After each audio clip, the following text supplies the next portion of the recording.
We know that working as a nurse and midwife can be both professionally rewarding and incredibly stressful, sometimes at the same time. We know that many health practitioners have crippling fears about what we will do if we receive a mandatory report about health impairment, and we hear very distressing stories about health practitioners who are too afraid to seek help because they're worried about being deregistered.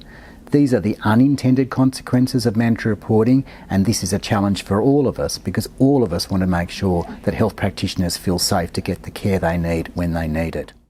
Whilst it's incredibly stressful, we encourage nurses and midwives to engage in great self-care practice, to recognise when they're ill and unable to care for others and to seek help and treatment. And also so that to be as well as they possibly can to care for people as well as they possibly can. As a health regulator, we don't need to know about a health issue that a health practitioner faces. We only need to know if there's an impairment that may raise a risk to patient safety. That's why ministers have decided to amend the legislation to raise the threshold for mandatory reporting and to make it a lot clearer to treating practitioners about the circumstances in which they do need to report to us. With changes to the national law in 2019, it now makes it easier for health practitioners to seek advice in relation to their health issues, which is part of professional practice. The changes to the mandatory reporting law seem to me to be a very compassionate move.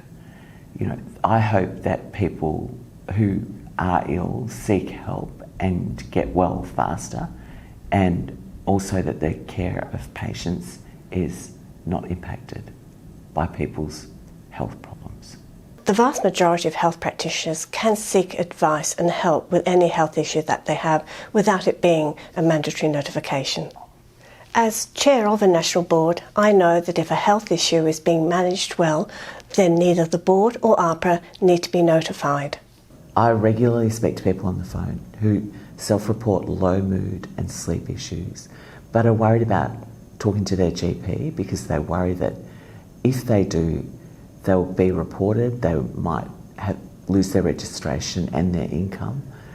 I encourage them to seek help and get well. People are generally only reported if they lack insight, they're still working whilst they're impaired, and they aren't complying with treatment.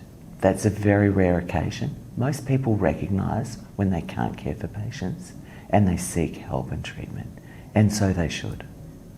Every year at renewal, we see health practitioners declaring health issues, such as a broken leg. This is an example of a situation that does not require a declaration or a mandatory notification because it is not a substantial risk to the public. You may know health practitioners that get intoxicated in their personal life.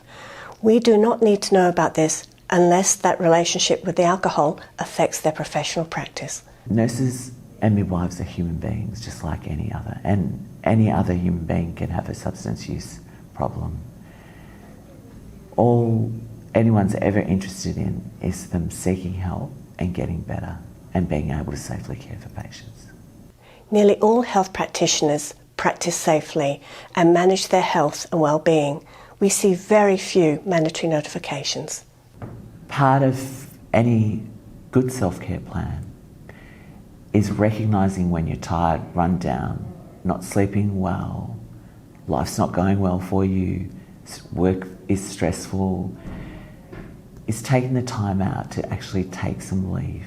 It's a good thing to take sick leave and take time out of the workplace to regroup, fill your cup, self-care, do something that brings you joy.